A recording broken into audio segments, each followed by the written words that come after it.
Hi, everyone. Welcome back to this week's episode of the PETHS Alumni Network podcast. I'm your host, Nathan, and today we are joined by Mr. Jacky Li. How are you doing? I'm good, Nathan. How are you? I'm good. Thank you for being on here. So to give a bit of background, you graduated in 2022. You're now studying health sciences at McMaster University. You mentioned you transferred to PET in grade 11, which we'll touch on more later. So do you have any opening remarks for us? Opening remarks. Well, Yeah. I wasn't as prepared as many people thought I was, but just live in the moment, I guess. It's sometimes there's only so much you can prepare for, right? So don't get too stressed over it. Yeah, no, that's great advice. So, moving back chronologically, we talked offline a little bit. You originally from China, you moved to Saskatoon, and then you found yourself at PET. What were some of like the transitions kind of like for you? Which one was like a harder transition for you? The hardest one was definitely from China to Canada, specifically Saskatoon. I didn't know the language barrier. It's not even the language barrier. It's more so the cultural barrier. Something that you shouldn't do, something that's considered normal back in China, that's not considered that's not considered polite maybe here in Canada. So, and also Saskatoon, they don't have a lot of Asian, I would say. They have a lot of Filipino, which I made friends with in the beginning. They helped me through a lot of stuff, but yeah, definitely the cultural aspect that I needed to get used to. Mm-hmm. What were your first impressions when you came to PET? First impressions. Yeah. Wow, am I in Canada? Yeah, that was definitely my first. That was definitely my first impression. I was like, wow, like, am I really in Canada? That's I wouldn't say it's not diverse. It's really diverse in my opinion. But at first glance, it's definitely it's often mistaken as like a really diverse group. But the more you delve into it, the more you will see how truly diverse PET truly is. Yeah. Perfect. Yeah. So touching on your high school experience, you're in a very elite health science program. Did you always know that this was the path you wanted to take? No, I didn't. I didn't really know what I wanted to do till I was in grade 11, and I really solidified my decision probably in the beginning of grade 12. I had a few stories that probably like help with my decision if you like to hear. So, so yeah. I mean, grade 11, we adopted a dog. And it turns out that he had a lot of health issues that we didn't know. So, so at that time, my only knowledge with anything related to medicine or anything related to biology was in grade 9 science. They had like a unit on biology. I don't know if it's the same here in PET, but that was the case in Saskatoon. And all the Latin and Greek prefix and suffix and the terminology they had come as an immigrant, that was pretty difficult for me. So I definitely did not see myself wearing a white coat with a stethoscope around around my ear and then hearing people's like heart or something like that. So that was definitely pretty on the bottom of my list right there. I was more thinking of like maybe engineering, right? Math, it's a whole lot of different language. Something I could understand, luckily. And then maybe even business. Business, like the one you're in. That was definitely one of my consideration. So yeah, he got like some autoimmune disease, and it's similar to meningitis. But for dogs, it's like even worse. But in the short form, it's called MUE.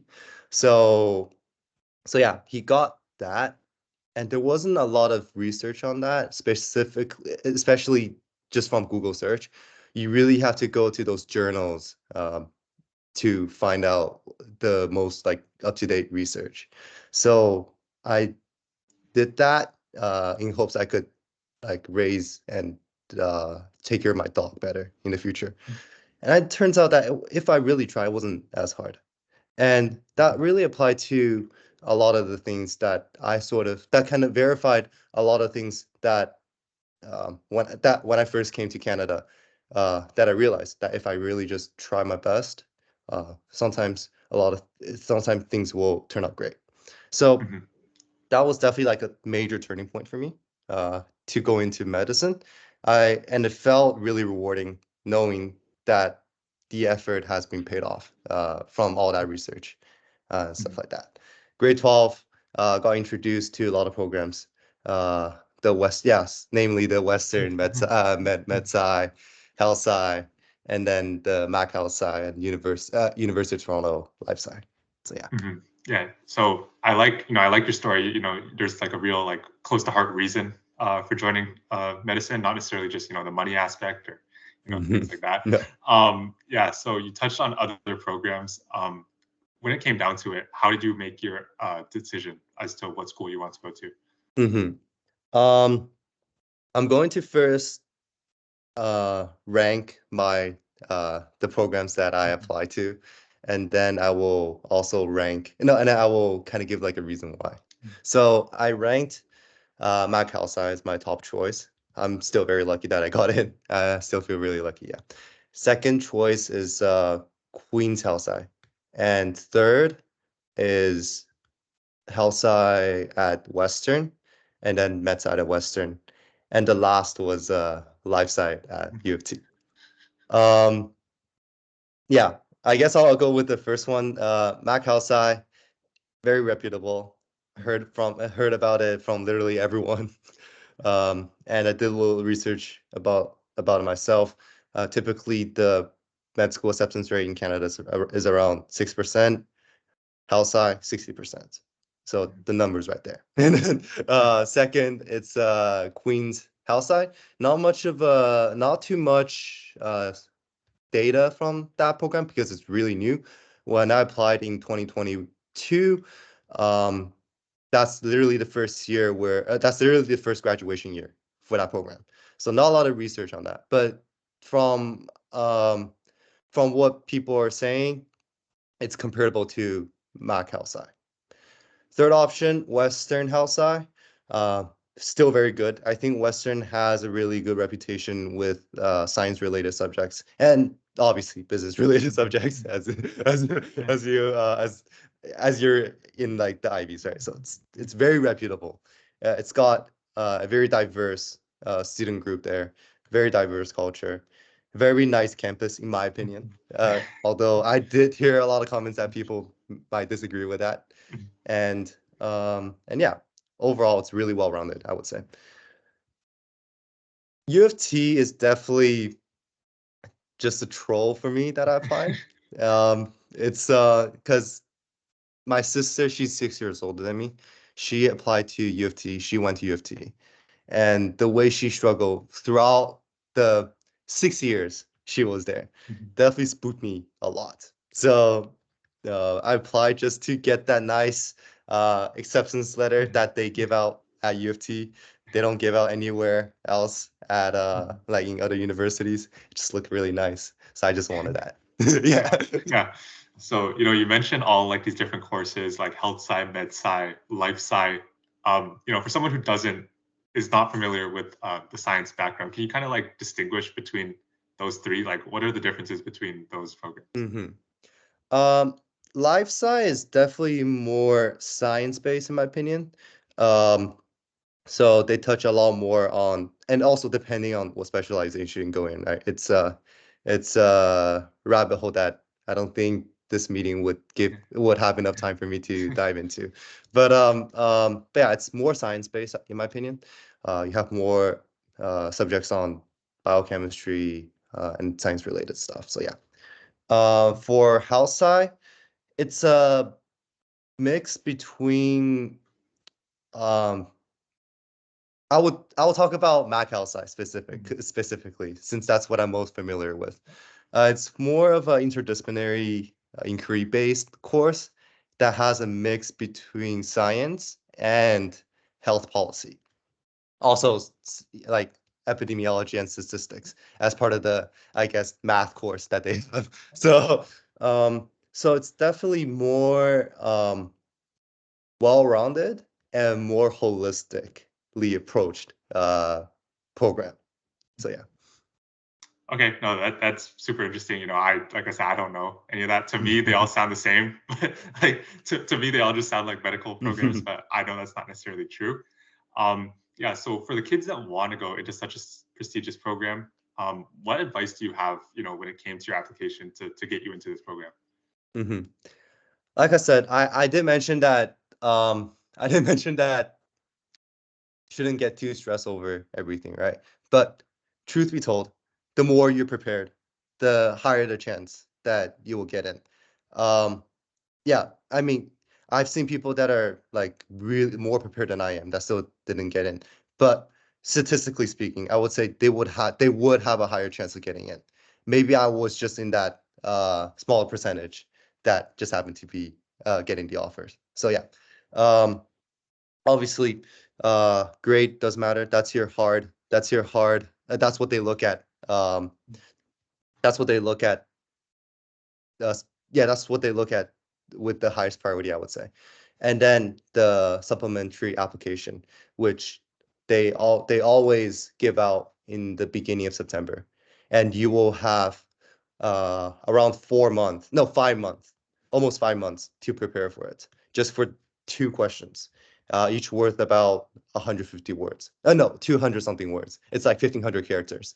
So, so you have a lot of time that you can prepare for it. Use that time, and which I did, luckily. And yeah, there is a way of grading, like how they grade their sub apps. Uh, it goes from like 1 to 7, 7 being the highest and 1 being the lowest. They look at your overall, they look at those 2 answers that you have for the sub apps, and they grade you on that scale. There's a name for that scale, but I forgot. And after they grade everyone on that scale, they separate each scale into different grade range, the average like 6 best course grade range that you're in. And that's how they select the 200 something people each year for the conditional offer. Okay, yeah, interesting. I really like that, you know, you have an idea of, you know, what they're looking for, because a lot of kids, you know, they have no idea what they're looking for. You know, I don't even know what they're looking for, to be honest. Yeah, so, you know, you touched on it that, you know, everyone's grades are in the high 90s when you get into the program. Was it kind of like a shock for you to, you know, be surrounded by, you know, top performing kids, or, you know, was it intimidating at first? Like, how was your kind of reaction dealing with, you know, the elite of the elite? Um, I wouldn't call ourselves the lead of the least. That was definitely a stretch. I think we're all just students, and yeah, we're all just students, just living our lives. Some of us are lucky. Some of us truly deserves it. And honestly, yeah, I would say everyone deserves it. There's no luck involved in this. I would say it's a really uh like detailed and ridiculed process that they put into. They do have our assistant dean that got on like in a podcast. She explained the whole process of like how they evaluate people.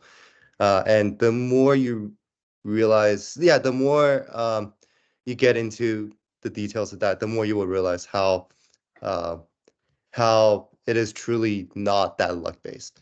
But yeah, imposter syndrome does exist, Yeah. especially in the first year.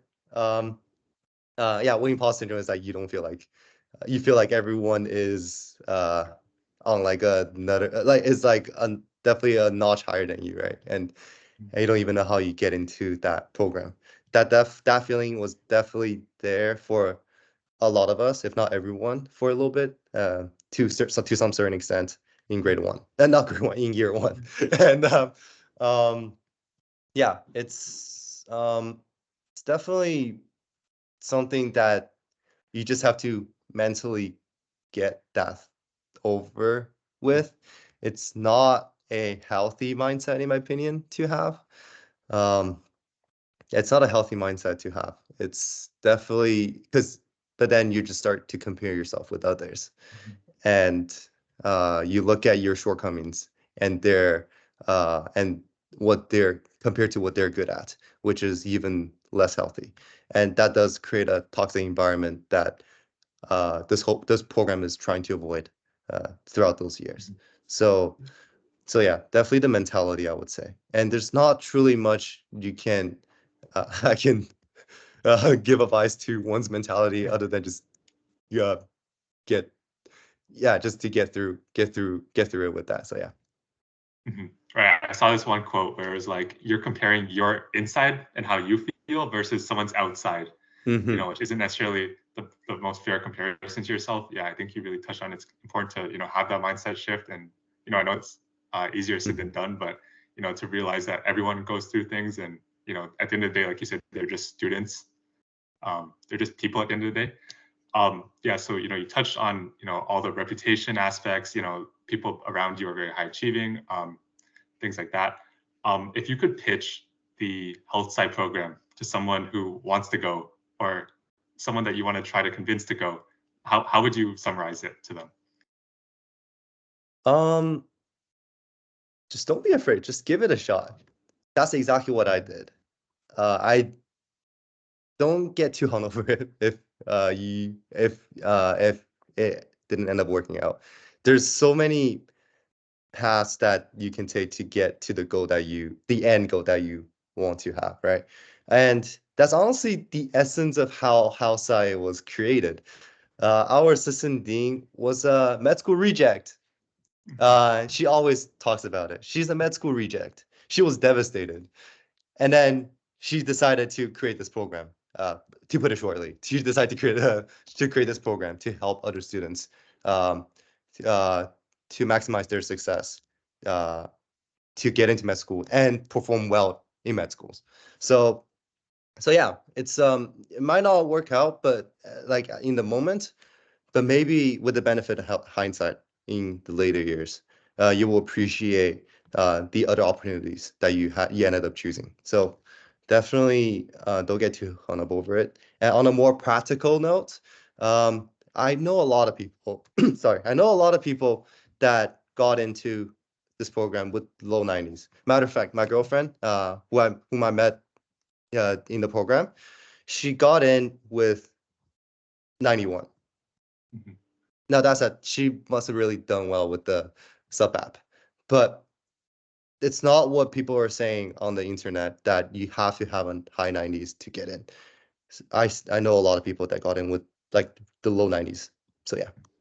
Yeah. No, I recognize that too, even at Ivy. Your grade is just one aspect of you, but obviously these are still very smart, very intelligent, hardworking people. Just that, there's a multitude of things that go into your grade. We won't really get into all of them, but I think a lot of people get intimidated when they see it on like Reddit or on like the internet. Everyone thinks that you have to have like the highest mark to get in, but there's a lot of other aspects that come in too, right?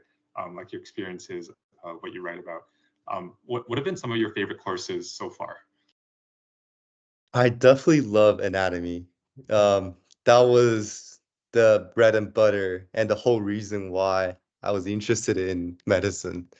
All the muscle groups and stuff. Shout out to uh, Mr. Crutch. Is that his name? Yeah, Mr. Yes. Crunch. Mr. Yes. Crunch. Yeah.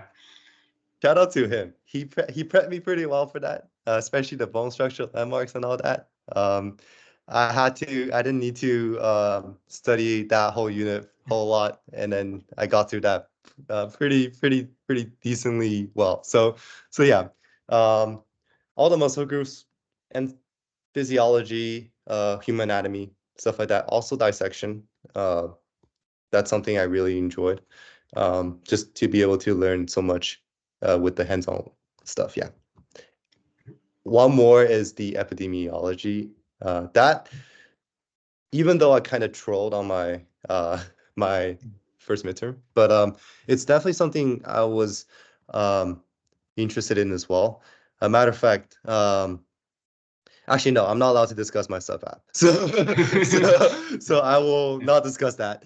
But um, but yeah, it's something that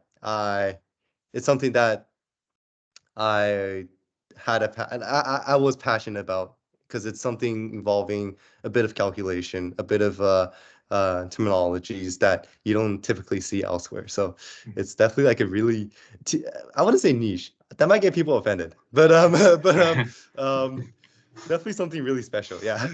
Yeah. I guess something kind of current too, with like COVID and all that. You touched on your interests and dissection and being hands-on. We talked a little bit offline about you wanting to go into surgery, as your path of choice. Can you tell us more about what kind of surgery you want to go into and how that really came to be?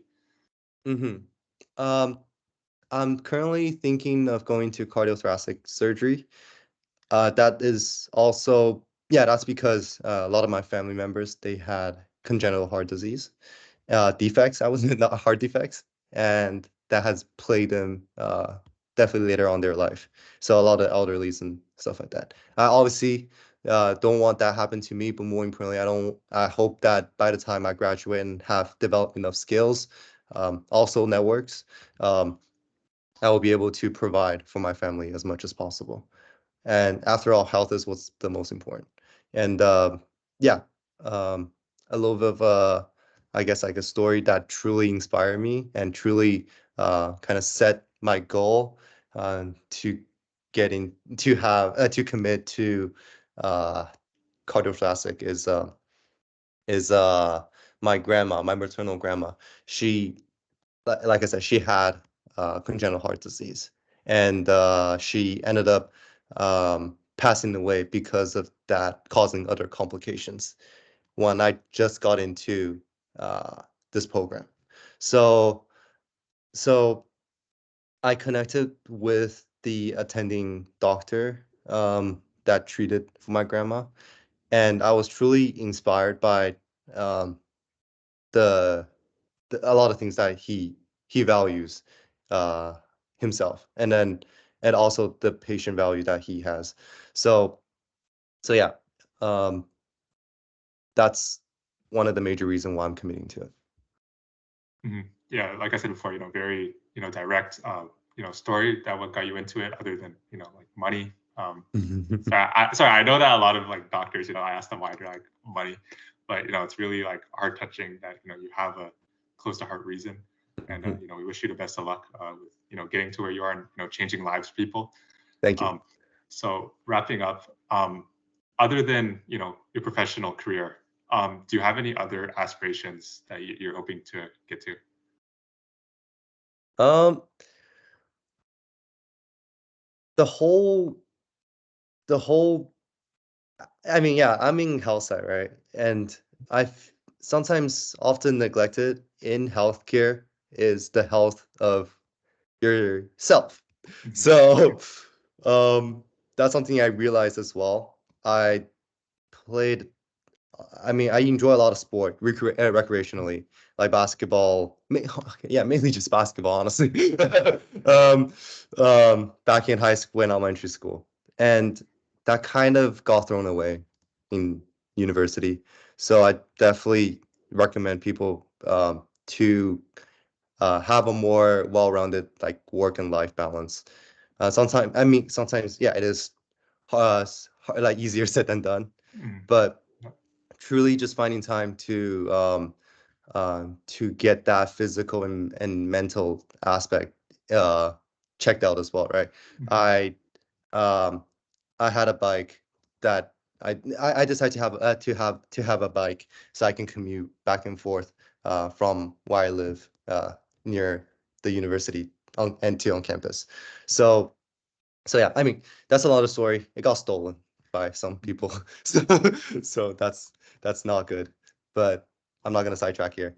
Uh yeah, just have a well-balanced lifestyle will help you get through a lot of difficulties and a lot of stuff in the long run. So yeah. Do you have any tips to like manage your time for people that feel like they're too busy to squeeze these things into their routine?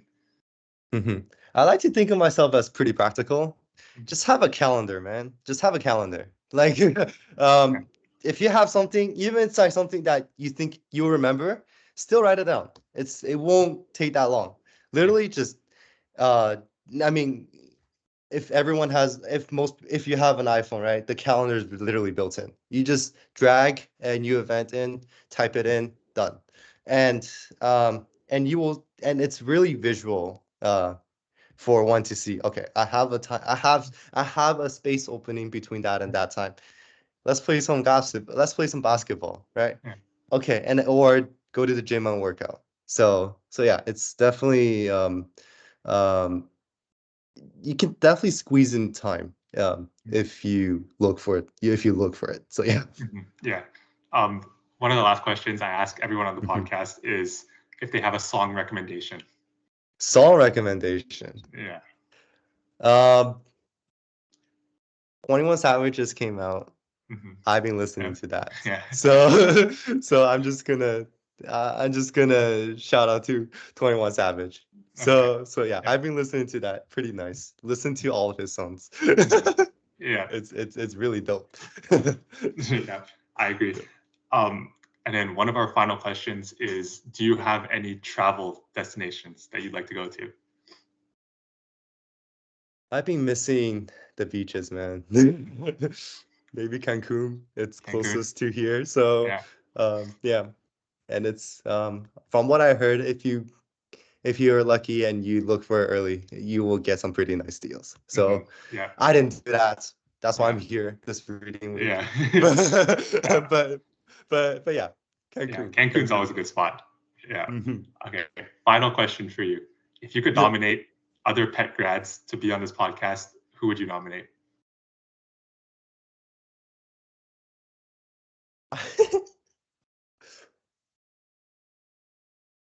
I'm just gonna do it for fun. Just gonna shout him. Just gonna call out his name for fun. You may not know him, but it's Tian Luo, a Yeah. good family friends of mine. Also, he was on the basketball team, from what I heard. Yeah. He's 2 years higher. He's 2 years older than me. So currently at Queen's University. So yeah. Okay, perfect. Yeah, we'll reach out to him. Do you have any final closing advice, words of wisdom, anything? I wish I have wisdoms, man. I might be too young for that. So yeah, just continue living, guys. Continue living. I don't know what to say. No, it's been great. We've enjoyed learning about, the world of science, all that's in it. I didn't necessarily realize, epidemiology and all those other things were involved in it. It definitely makes that Mac Health Sci program look even more reputable to me. So I'm glad I got to speak to you about it. Thank you so much for being on here, taking the time. I know you have a few midterms, being in such a difficult program. Yeah, thank you so much for being on here. Thank you everyone so much for watching. Thank you. And we'll see everyone next week. Peace out.